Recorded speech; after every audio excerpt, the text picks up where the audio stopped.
श्रीमन्नारायण नारायण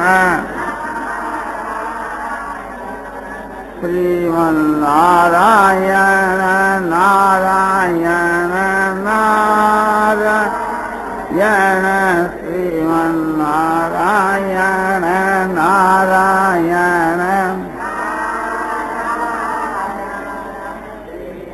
नारायण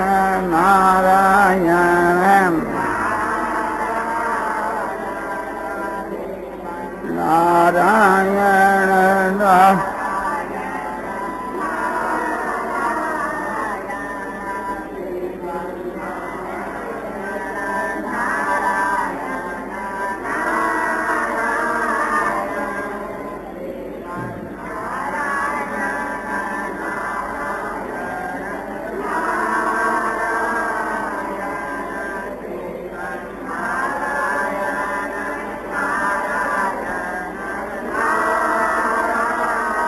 सियावर रामचंद्र की जय। मोर मुखवंशी वाले की जय। स्त्रियों में और पुरुषों में दोष तो सभी में आ गए और बढ़ रहे हैं, किंतु माता बहनों को तो पुरुषों के दोष की तरफ नहीं देख करके अपने दोषों का सुधार करना चाहिए। कुछ तो स्त्रियों के बीच के वहाँ कम बुद्धि के कारण और शिक्षा की कमी के कारण दोष आए, कुछ एक स्वाभाविक ही ओछापन रहता है, इस कारण से कुछ दोष बढ़े हैं और कुछ दोष स्वभाव से पहले से ही थे। तो एक तो स्त्रियों को किसी भी विषय का मत कोई प्रकार का जो भ्रम है ये नहीं करना चाहिए। बहुत सी स्त्रियां मूर्खता के कारण से हर एक विषय पर भ्रम कर लेती है। दूसरे का जो उपकार है उसमें भी भ्रम कर लेती है। किसी का प्लेग की बीमारी हो गई, हैजे की बीमारी हो गई, उनकी सेवा के लिए उसका पति या उसका पुत्र जाता है तो भी भय करती है कि वो बीमारी तुम्हारे लग जाएगी। नहीं तो उसको उत्साह दिलाना चाहिए कि मृत्यु तो संयोग की जिसकी निश्चित है उसकी होगी, कोई बिना समय किसी की मृत्यु नहीं होती, इसलिए कभी भय करना ही नहीं चाहिए। जैसे कुंती देवी ने अपना पुत्र भीमसेन को उत्साहित करके और बकासुर नाम जो राक्षस है उसे की भेंट के वहां भेज दिया। भीमसेन ने क्या किया, उस बकासुर को मार करके उस देश को, उस नगर को सुखी बना दिया। तो हर एक माता बहनों को परोपकार के विषय में तो हर वक्त तैयार रहना चाहिए। दूसरों की सेवा का काम आकर के प्राप्त हो है, जैसे कि इस समय के बीच के वहां बाढ़ का काम आ गया, बाढ़ के कारण से हजारों आदमी बाढ़ पीड़ित हो गए के दुखी हो गए, तो एक प्रकार से उनकी हर प्रकार से शक्ति अनुसार सेवा करने की चेष्टा करनी। आपत्ति काल के वहां किसी की सेवा की जाए तो वो ज्यादा चीज दामी होती है। और दूसरी बात यह है कि इस समय के बीच के वहां लड़कियां की जो शादी है, दहेज की प्रथा बढ़ जाने के कारण से ये बहुत ही लोग दुखी हो रहे हैं। कोई कोई तो लड़की अपने माता पिता के दुख को देख करके आत्महत्या कर लेती है, और किसी किसी लड़की के माता पिता आत्महत्या कर लेते। पूर्व के जमाने के बीच के वहां जैसे राजपूताना में एक बड़ी खराब चाल थी, और अभी वो थोड़ी है। दहेज की प्रथा के कारण से राजपूत लोग तो अपने जो लड़की पैदा होती, और आजकल भी कोई कोई के ऐसी बात है कि लड़की जब पैदा होती है तो राजपूताना में बाड़ी के धोरे होते हैं टीबे, उसमें जीती हुई को ले जा गाड़ देते हैं। इतना असर तो हमारे देश में भी लोगों पर आया कि घर के वहां लड़की जब बीमार हो जाती है तो घर वाले उसके लिए विशेष प्रयत्न नहीं करते, और मन में ये चेष्टा करते हैं कि या मर जाए तो इसके विवाह का रुपया बच जाए। तो ये बड़ी जुर्म की बात है। ये भाव क्यों पैदा हुआ कि दहेज की प्रथा के कारण। तो माता बहनों को इस विषय के वहां तेजी के साथ के वहां आगे बढ़ना चाहिए और अपने ये प्रतिज्ञा करनी चाहिए कि हम अपने लड़के के वहां अपने लड़के के विवाह में दहेज नहीं लेंगे। तो किसी का लड़का नहीं हो तो उसको उचित है कि भगवान से प्रार्थना करें कि भगवान आप मुझको लड़का दें और जब मेरा लड़का विवाह के लायक होगा तो उसका मैं पहले से ही दहेज त्याग कर देती। और भी स्त्रियों के बीच के वहां समझो कि बहुत ही खराबी आ गई। कोई स्त्री पाखंड करती है कि मेरे में भैरू जी आ गए, कोई कहते हैं मुझ में हनुमान जी आ गए, कोई कहते हैं मेरे में भूतनी आ गई, किसी में भूत आ जाता है। तो ये सब पाखंड। हर एक माता बहनों को इसको देख करके न तो उससे डरना ही चाहिए, इसका प्रभाव भी अपने पर नहीं पड़ना चाहिए। जब इसको आप झूठ मान लोगी और ये समझोगी कि ये सब इनके दम और पाखंड हैं, तो फिर एक प्रकार से कि आगे नहीं जाकर के वो भी फैल करना छोड़ देगी। नहीं, इस पर तो उल्टा असर होता है। आप लोगों को ख्याल रखना चाहिए कि हनुमान जी एक तो देवता, एक भगवान के उच्च कोटि के भक्त है और एक यति ब्रह्मचारी, वे स्त्री को छूते ही नहीं। तो उनके ऊपर ये कलंक लगाना कि मुझ स्त्री के वहां हनुमान जी प्रवेश हो गए, ये तो एक प्रकार से बिल्कुल एक निराधार बात है, बड़ा भारी पाप। दूसरी बात यह है कि जो देवता लोग जो है ऐसी अपवित्र स्त्रियों में जिनको टट्टी जाकर के हाथ धोने का शोर नहीं समझा, और बहुत सी ऐसी जो पेशाब करके भी हाथ नहीं धोती, उनके बाद कभी देवता प्रवेश करेंगे। हम लोग पवित्रता से रहते हैं, हमारे में भी देवता नहीं आते, तो आप सोचो कि ये बिल्कुल झूठ बात नहीं है तो क्या है। तो स्त्रियों के चरित्र के वहां कभी नहीं फंसना चाहिए। और स्त्रियों के बीच के वहां स्वाभाविक की भेदभाव रहता है। तो घर में रसोई बनाती है तो एक रूप से जो मनुष्यों के वास्ते अलग अलग रसोई बनाती है, उसमें 3 रकम की रसोई बनती है। अपना जो पुत्र और पति है उसके लिए तो बढ़िया बनाती है, और अपने और बाकी सब आदमियों के लिए घटिया बनाती है, और नौकर चाकर के लिए उससे भी घटिया बनाती है। किसी किसी घर के वहां 3 भेद नहीं तो 2 तो रहते ही, किंतु ये उनके लिए कलंक कैसी होगी। भेदभाव है पुरुषों के बीच के वहां और अपने और दूसरे बालकों के वहां जो पक्षपात है, ये घोर नरक में ले जाने वाली चीज है। तो इसका तो जरूरी सुधार करना चाहिए। खाने पीने में सबके साथ में सम व्यवहार करना चाहिए, चाहे नौकर हो, चाहे बाबू हो, चाहे मालिक हो, चाहे गरीब हो, सबको समान भाव से भोजन खिलाना चाहिए। तो समता की बड़ी कमी है। और एक स्त्रियों के बीच के वहां गांव की निंदा करने की आदत बड़ी बुरी पड़ी हुई कि दूसरों की निंदा करती है। तो इसमें यह विचार करना चाहिए कि निंदा करने से एक प्रकार से जिसकी आप लोग निंदा करती हो उसके पापों का भी आप लोगों को भोग करना होगा, ऐसा शास्त्र कहता है कि जो जिसकी निंदा करती है उसके पाप का वो भागी हो जाता है। तो हम लोग अपने पापों का भोग करेंगे, उसमें भी बड़ी मुश्किल होगी। दूसरे के पापों का भोग करना पड़े तो ठिकाना ही क्या लगेगा। एक जो पापी आदमियों का चिंतन करने से, उसकी पाप की क्रिया का चिंतन करने से हृदय के वहां उसके संस्कार भी खराब बढ़ जाते हैं, वो भी आगे जाकर के पापी बन जाता है। जैसा संग होता है वैसा ही असर होता है। तो शास्त्रों में ये बताया है नीच और दुष्ट और नास्तिक जो पुरुष होते हैं उनकी उपेक्षा कर देनी चाहिए, उनका दूर से त्याग कर देना चाहिए, उनका संसर्गी करने के वहां लाभ नहीं है।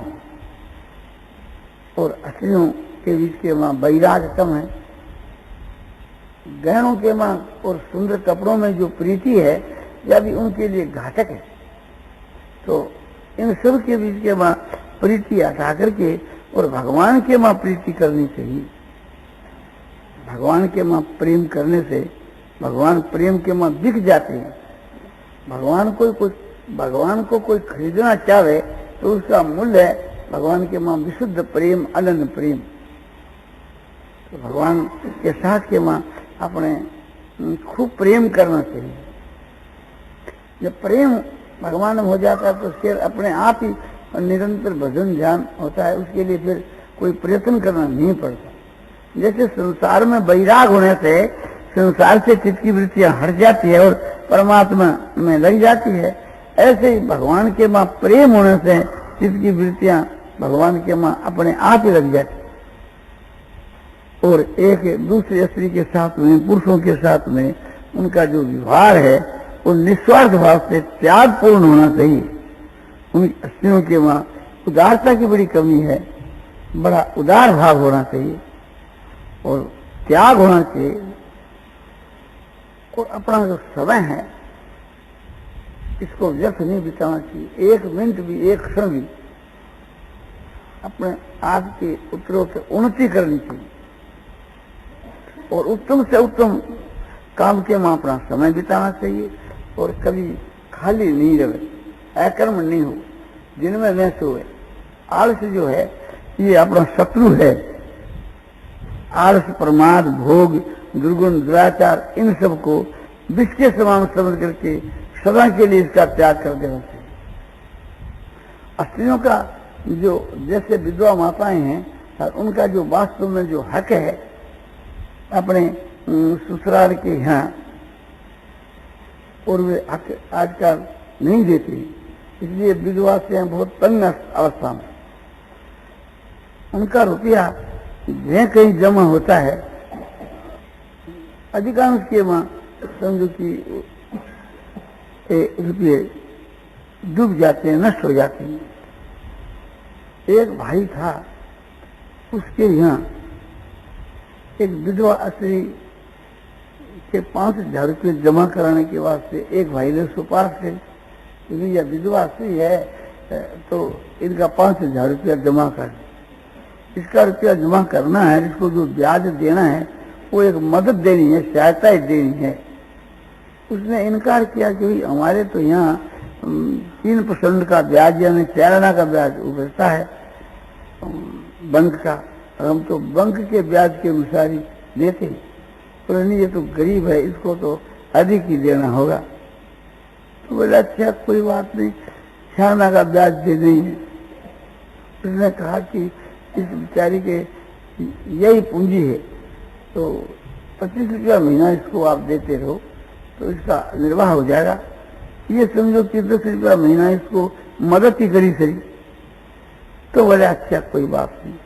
तो वो 5,000 रुपया ले आया उस विधवा के नाम से जमा कराने के लिए और उससे मालिक के हाथ में दे दिया। मालिक ने अपने लड़के से कहा कि उसके जाने के बाद ये रुपया बट्टे खाता कर।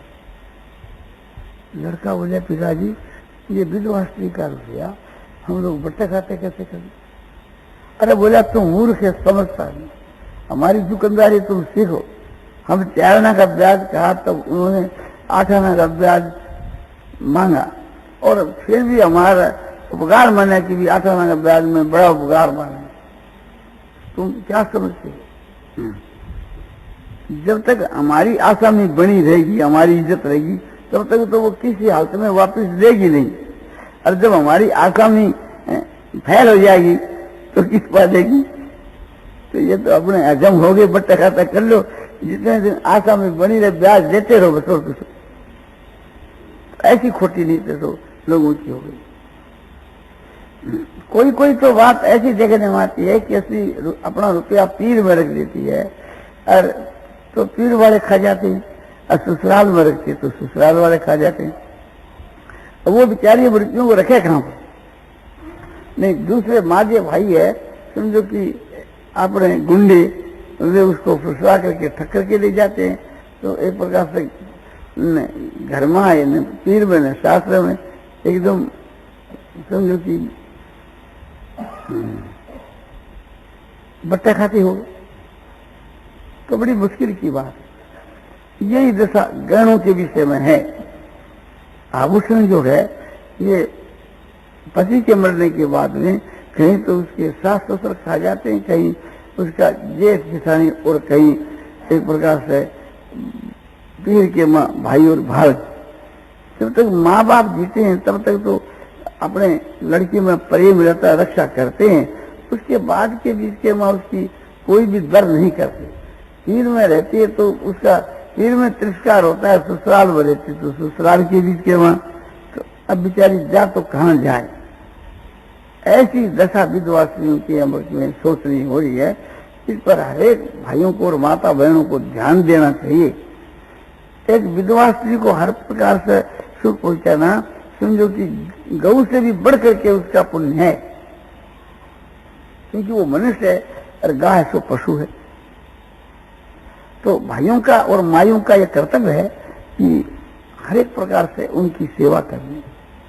कोई कोई सुहागन स्त्री विधवा स्त्री से घृणा करती है, ये नहीं समझती कि ये घृणा का फल क्या होगा कि तू एक दिन विधवा हो जाएगी।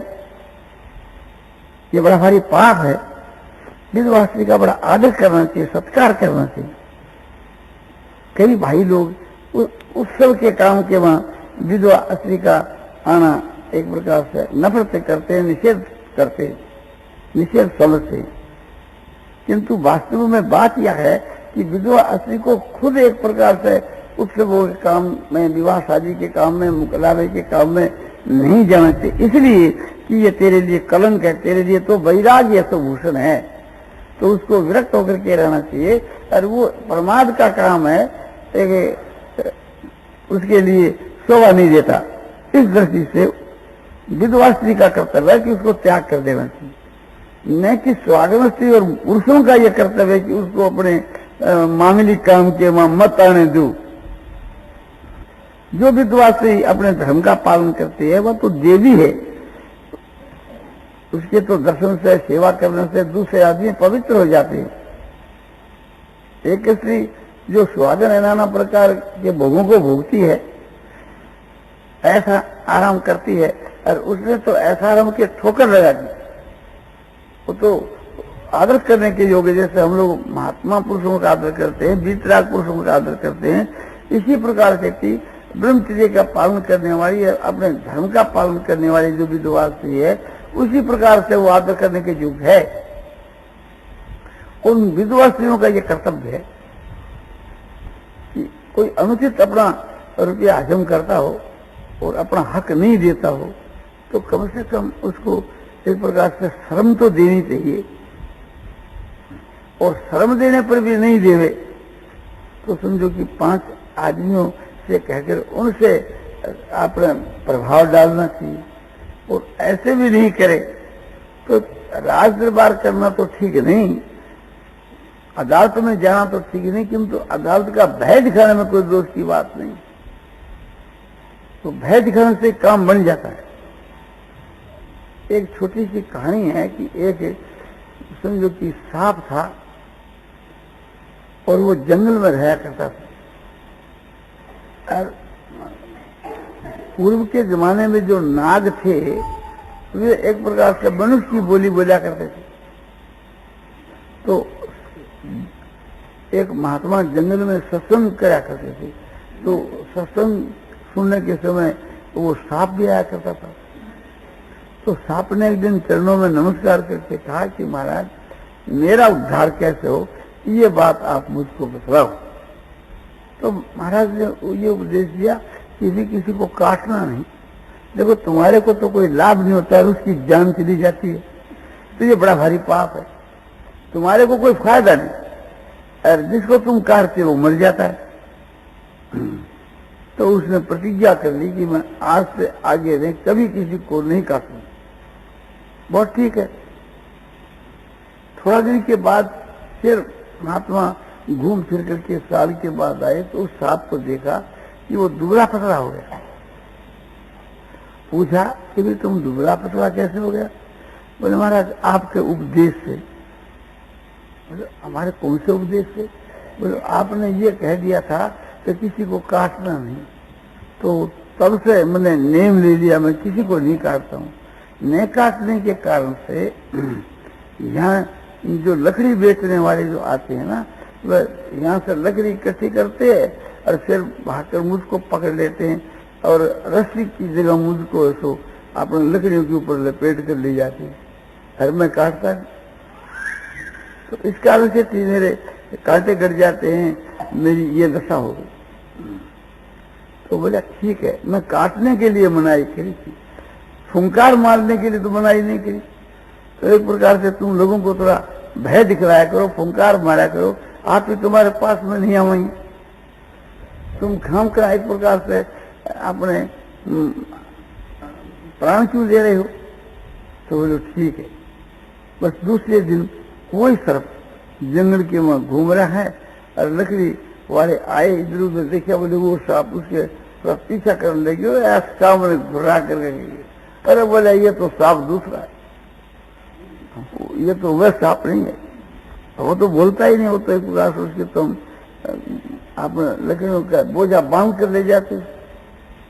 अब कोई भी आता तो सामने एकदम फण उठा करके काटने के लिए दौड़ता है। तो मारे भय के लोग अपने भाग जाते, उसके नजदीक के तो नहीं जाते। फिर भी उसने किसी को काटा नहीं।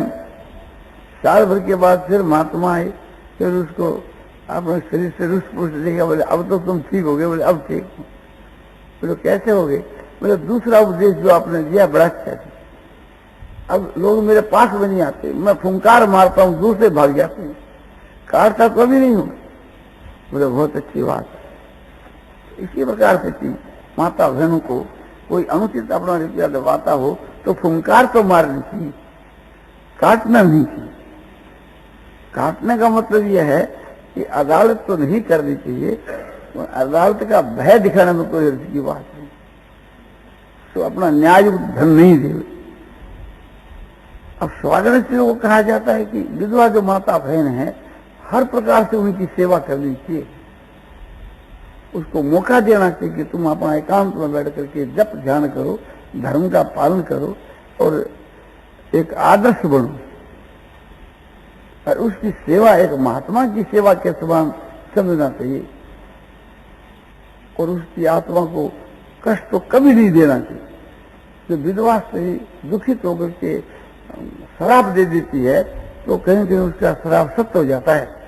आगे तो सभी शराब सत्य हो जाया करते थे, किंतु आजकल जो है विधवा स्त्री विशेष सताने पर जो श्राप देती है उसका बुरा असर हो जाता है। विधवा स्त्री नेत्रों में जो आंसू हुआते हैं उससे जमीन पर उसके आंसू पड़ते हैं, जितने रेत के कणके भीगते हैं उतने ही वर्षों तक है उस आंसू बहाने वाली स्त्री को या पुरुष को नरक में जाना पड़ता है।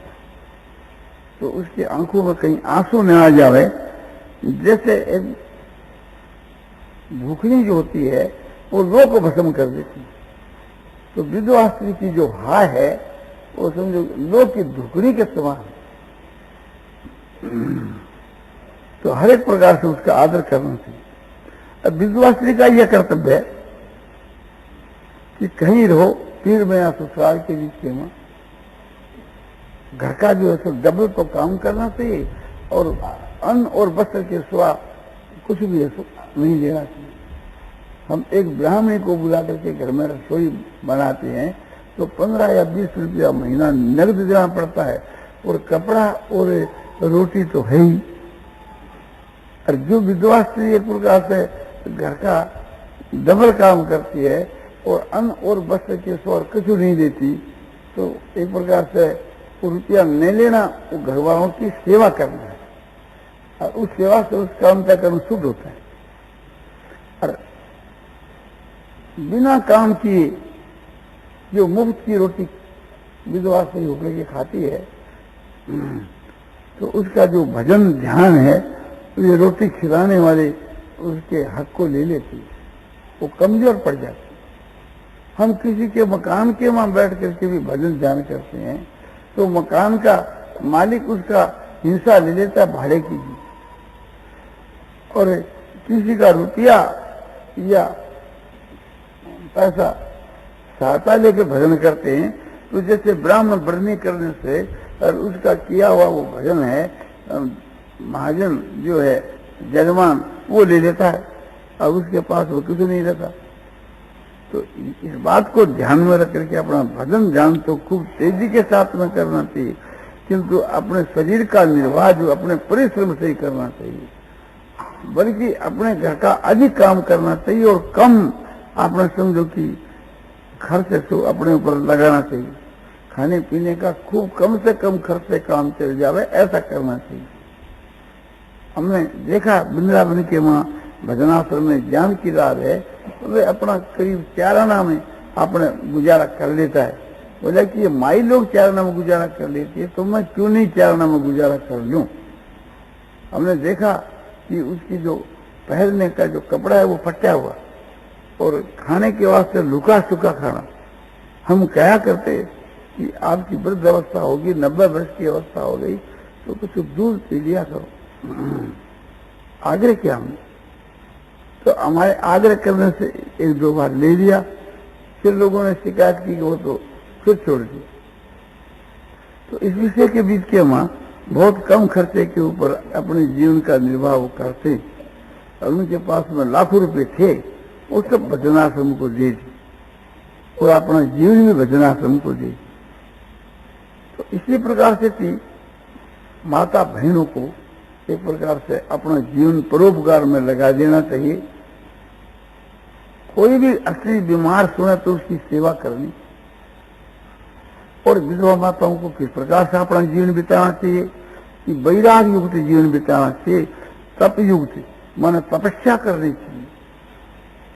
एकादशी का जो व्रत है, पूर्णिमासी का जो व्रत है, ये जो व्रत है ये उसके लिए उपवास है, ये तप है।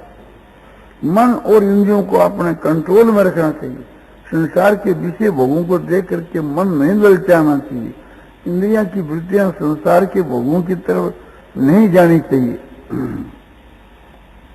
और 8 पैर में 1 वक्त जी में तो बहुत उत्तम है, और यदि 2 वक्त भी जी में तो कोई दोष नहीं, किंतु जो माल मलिदा नहीं खाना चाहिए, जैसे समझो कि मलाई है, खीर है, या मिठाई है, या मेवा है, मिष्टान है, इससे बच करके रहना चाहिए। समझो कि लुका सुखा जो कुछ अपने आकर के मिल गया उसी में आनंद मानना चाहिए और घी कम खाना चाहिए। वस्त्र जो है तो मोटे हाथ के बने हुए सफेद पहनने चाहिए, यत्किंचित मामूली रंग भी लगा दिया जा तो कोई हर्ज नहीं, किंतु बढ़िया कपड़े नहीं पहनने चाहिए। मिल के कपड़े, लील के कपड़े, समझो कि विराट के कपड़े, ये सब नहीं इसको पहनने चाहिए। और रात्रि के सोने के समय के बीच के माँ भगवान का जो नाम है, रूप है, गुण है, लीला है, इसका चिंतन करते करते ही शयन करना चाहिए। और दिन के बीच में काम करने के समय में सब में भगवान विराजमान है ऐसा समझ करके, और सबकी सेवा ही भगवान की सेवा है इस प्रकार से समझ करके, और हाथ सांस करके समझो कि आपने सबकी सेवा करनी, और सबकी सेवा भगवान की सेवा है ही। और प्रातःकाल और सायंकाल का समय नियम पूर्वक